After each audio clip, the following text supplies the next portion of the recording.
कल मोदी ने बयान दिया है, मुबारक दे रहा है वो ट्रंप को, प्रेसिडेंट ट्रंप को। तो आपके गुर्दे में क्यों दर्द हो रहा है? ईरान और यूएस की जंगबंदी होने पर और पीस डील साइन होने की खबरों को लेकर जब पूरी दुनिया को यकीन हो गया कि हाँ ये काम होने वाला है, तब हमारे मोदी जी ने एक ट्वीट करके बधाइयाँ दी। और इस पूरे ट्वीट के अंदर मोदी जी ने कहीं भी पाकिस्तान का नाम नहीं लिया, जो कि लेना भी नहीं चाहिए था। सही बात है। तो पाकिस्तान के रक्षा मंत्री इस ट्वीट को देखने के बाद में भड़क गए। कल मोदी ने बयान दिया है, मुबारक दे रहा है वो ट्रंप को, प्रेसिडेंट ट्रंप को। उसको इतना दिल गुर्दा नहीं है उसमें कि उसमें पाकिस्तान का नाम जो है वो शामिल करे। क्यों हिला डाला ना? जिसकी छप्पर छांव के नीचे ये सारा कुछ हो रहा है अल्लाह के फजल करम से।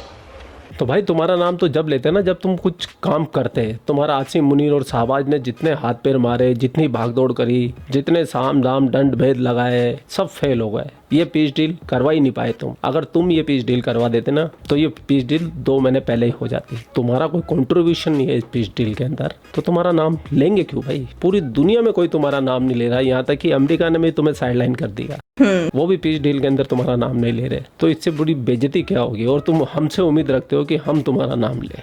गजब के डिफेंस मंत्री हो। जबकि हकीकत के अंदर इस पीस डील करवाने में सबसे बड़ा अगर योगदान किसी मुल्क का है तो वो है कतर का। कतरियों ने ही इस डील को पॉसिबल बनाया है, नहीं तो ये डील होने ही वाली नहीं थी।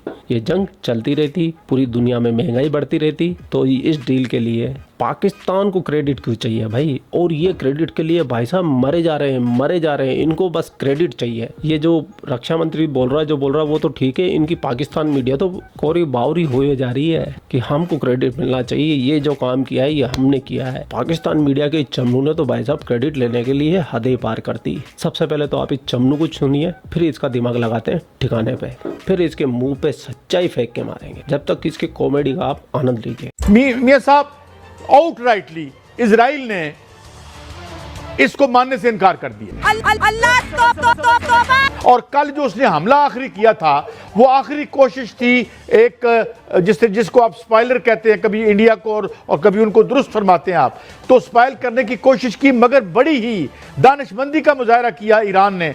और उसने कहा कि इनको एलियनेट करें, यानी अमेरिका को परे हटाएं और इसको इनके दरमियान एक वेज जिसे आप कहते हैं वो। हाँ भाई हाँ। तो अब आप मुझे ये बताएं, आप क्या समझते हैं कि ये स्पाइलर जो इजराइल है वो क्या इस मुआहदे को होने देगा? देखें कायद साहब, जो इजराइल है वो इसको सबोताज करने की कोशिश करेगा। वो कह रहा है कि हम इस का हिस्सा नहीं है। लेकिन आप देखें इजराइल से जो तबसरे आ रहे हैं वो क्या आ रहे हैं? वो ये आ रहे हैं, वो कोई कह रहा है कि नेतन्याहू जो है वो बिल्कुल अपनी शिकस्त तस्लीम कर चुका है और उसको शिकस्त हुई है। मैं कब हो गया ये? वो कहते हैं कि अमेरिका और ईरान की डील हो गई है, लेकिन हम पाबंद नहीं हैं इस डील के, और इजराइल को शिकस्त हुई है। अब इजराइल अगर आगे बढ़ता है, लेबनान में आता है या आगे बढ़कर कोई भी हमला करता है, कोई भी शरारत करता है, तो उसकी वो दरख्त बनेगी कि याद रखेगा इजराइल। क्योंकि इजराइल को जो 99 लहरें ईरान से जो मिसाइलों की गई हैं, उस पर उसको पता होना चाहिए कि उनका तेल अबीब में क्या हुआ, उनका डिमोना शहर में क्या हुआ, हैफा जो पोर्ट है उस शहर में क्या बना, ये बना वो बना, ये सब छोड़ो। तुम तो ये बताओ, ये जो इतनी लंबी लंबी फेंकते हो तुम, इतनी बड़ी बड़ी बातें गप मारते हो, तो इसके लिए कोई तुमको अलग से कोर्स करना पड़ता है या फिर तुम पैदाइशी गपोड़े होते हो? ये जरूर बता के जाना हमारे को। और नहीं तो क्या। मतलब पाकिस्तान की मीडिया हो या पाकिस्तान की आवाम हो, भाई साहब नेक्स्ट लेवल की बातें करते हैं, ये नेक्स्ट लेवल की। इनके मुंह से आप हमेशा कुछ ना कुछ ऐसी बात सुनेंगे जो आपने कभी उम्मीद भी नहीं की थी कि भाई दुनिया में कोई ऐसा सोच भी सकता है, ऐसा बोल भी सकता है। लेकिन ये कजन मनीष की औलादे वो भी बोल जाते हैं, सरप्राइज कर देते हैं सभी को। लेकिन ये लोग सच्चाई को स्वीकार नहीं करते। इनके लिए सच्चाई ऐसे ही है जैसे कि बिल्ली को देख के कबूतर आंख बंद कर लेता ना, तो ये पाकिस्तानी कबूतर है, सच को देखते ही आंख बंद कर लेते हैं। अब असली सच्चाई जो है इस पीस डील की वो आप सुनिए। के बीच में जंगबंदी हो रही है और स्विट्जरलैंड के अंदर इस मुआहदे के ऊपर दस्तखत होने जा रहे हैं। वहाँ पे अमेरिका की क़यादत भी जाएगी और ईरानी क़यादत भी आएगी और यूरोप के पुरफ़िज़ा मकाम में स्विट्ज़रलैंड में ये सब कुछ होगा। उन्होंने जो स्टोरी की उस पर आसिम मुनीर साहब के जो हमायती हैं वो बहुत भड़क उठे, बहुत गुस्से में। फाइनेंशियल टाइम्स की स्टोरी क्या है, यहाँ मैंने उसका पूरा ट्रांसलेशन निकाल के अपने सामने रखा है और ये स्टोरी एक्चुअली एक्सपोज कर रही है कि पाकिस्तान के पास वो सलाहियत नहीं थी मुज़ाकरात करवाने की या पाकिस्तान वो नताइज हासिल नहीं कर सका मुज़ाकरात में जो अमेरिकन चाहते थे, और फिर कतरियों को सामने आना पड़ा, और फिर जो कतरी हुक्मरान हैं उनके नाम भी लिखे गए स्टोरी के अंदर, जिन्होंने बड़ा अहम रोल प्ले किया ईरान और अमेरिका को मुज़ाकरात की मेज़ के ऊपर बिठाने में और एक नतीजा निकालने में। ऐसा नहीं कहा गया स्टोरी में कि पाकिस्तान नाकाम हो गया, लेकिन यह बताया गया कि कतरियों की है असल कामयाबी, और ये सहरा मुज़ाकरात की कामयाबी का उनके सर पे जाता है। अब पाकिस्तान के अंदर आपको देखा ज़मीन आसमान के कलाबे मिला रहे हैं लोग। यहाँ पे फैसल वाडा का स्टेटमेंट आता है, वो बड़ा इंटरेस्टिंग स्टेटमेंट है, मैं आपके सामने ज़रूर रखना चाहूँगा। फैसल वाडा ने कहा कि फील्ड मार्शल आसिम मुनीर ने मुआहदे का मुसव्वदा तैयार करके टाइप भी खुद अपने हाथ से किया। यानी यहाँ पे इस तरीके से गेम उठाई जा रही है, लगातार जूते पॉलिश हो रहे हैं कि आसिम मुनीर ने दुनिया को जंग से बचा लिया और आसिम मुनीर ने ये मुज़ाकरात करवाए। लेकिन फाइनेंशियल टाइम्स की स्टोरी कुछ और कह रही है। अब दुनिया भर के जो जरीदे हैं, अखबारात हैं, वहाँ इसके ऊपर तबसरा किया जा रहा है, और बहुत बड़े बड़े लोग, बड़े तगड़े लोग जो है वो इसके ऊपर अपना मौक़िफ़ भी दे रहे हैं। स्टोरी क्या है पहले आप वो देख लीजिए, आपको समझ आ जाएगी। स्टोरी ये कहती है कि जी अमेरिका और ईरान के दरमियान हतमी मुआहदा कतर ने करवाया है या पाकिस्तान ने करवाया है। इस पे फाइनेंशियल टाइम्स की एक बड़ी स्टोरी है। मुआहदा कैसे तय पाया, ये है जी मेन चीज़। और इसके अंदर उन्होंने पूरी स्टोरी में लिखा कि कितने उतार चढ़ाव आए। कई मरतबा मुआहदा बिल्कुल करीब पहुंच जाता था और फिर एकदम लड़ाई हो जाती थी। शुरू में पाकिस्तान इसके बीच में आया और पाकिस्तान ने एक सालिस के तौर पे काम किया, जबकि कतरी, मिस्री और तुर्की जो है वो पाकिस्तान की मदद कर रहे थे। लेकिन पाकिस्तान मतलूबा नताइज हासिल करने में कामयाब नहीं हो सका। चंद घंटे तो ऐसे भी रहे कि जिसमें कतरी सालिसों को यकीन करने का मौका मिल गया कि शायद अब बहुत मुश्किल होगा, और कई दफ़ा उन्हें ऐसा लगा कि शायद अब मुश्किल टल चुकी है। फिर बहुत सारी स्टोरी के अंदर उतार चढ़ाव बताए गए कि जैसे ही मुज़ाकरात होते थे और चीज़ें करीब आती थीं, वैसे ही दोबारा से अमेरिका या इसराइल फिर से अटैक कर देते थे। कभी ईरान जवाबी अटैक करता था।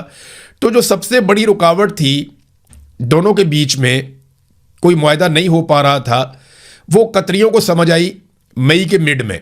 और उनका जो बेन गोरियन एयरपोर्ट है उसका क्या बना, वहां पर जो है वो उनका बाकायदा तौर पर मुसाद, उनके अपने जो दफातर हैं, बड़े बड़े तंसीबात, उन पर हमले जो हुए थे उस पर जो है वो बाकायदा तबाही मची। उनके जो एयर डिफेंस सिस्टम है उसको तबाह कर दिया गया। तो ये सारा का सारा इजराइल को मालूम है, वो अब ये शरारत नहीं करेगा, उसको मानना पड़ेगा, क्योंकि वो अगर नहीं मानता तो फिर क्या करेगा। ट्रंप तो इस जंग से निकल चुके हैं। ट्रंप जो है वो बिल्कुल इस जंग नहीं लड़ना चाहता। ट्रंप जो है वो इस खित्ते में अपनी जो मौजूदगी है वो मुनासिब रखेगा। यहां पर सबसे बड़ा रोल जो हम बात कर रहे थे कायद साहब, वो पाकिस्तान का इसलिए है कि पाकिस्तान एटमी कुव्वत है और पाकिस्तान पर पूरी दुनिया ने इत्मीनान किया। स्पाइलर्स ने उसमें बड़ी शरारत करने की कोशिश की। यहां पर यह मुआहदा जो है वो तहरीर हुआ है। बाकायदा तौर पर फील्ड मार्शल सैयद आसिम मुनीर रातों को जाग जाग कर इस मुआहदे के ड्राफ्ट में शामिल रहे हैं। एक स्टोरी में वहां पर विजिट भी किए हैं कायद साहब। ये देखें, उन्होंने उनका विजिट जो ईरान का था वो कब था सर, मेरी बात सुनिए, बैटल फील्ड में वो गए हैं विजिट करने के लिए, और वहां उस वक्त जब जंग लगी हुई थी उस वक्त उन्होंने वहां पर विजिट किया, ईरानी क़यादत को कायल किया, फिर उन्होंने ट्रंप को कायल किया, फिर अमेरिकी क़यादत से बातचीत करते रहे, रशिया से बातचीत हुई, चीन से बातचीत हुई, अरबों से बातचीत हुई, फिर जाकर जो है ये थोड़ा सा मुआहदे पर पहुंचे हैं। और पाकिस्तान का इतना कुलीदी रोल है कि ये मुआहदा जो है वो ट्रंप जो है वो खुद पाकिस्तान, मैं तो ये कहता हूं कि रिमोट कंट्रोल इस वक्त पाकिस्तान के हाथ में है। हाँ भाई, सुसाइड बॉम्बरों के हाथ में रिमोट कंट्रोल ही होता है, वो अपने आप को उड़ा लेते हैं। और तुम तो ऑफिशियली आतंकी मुल्क हो।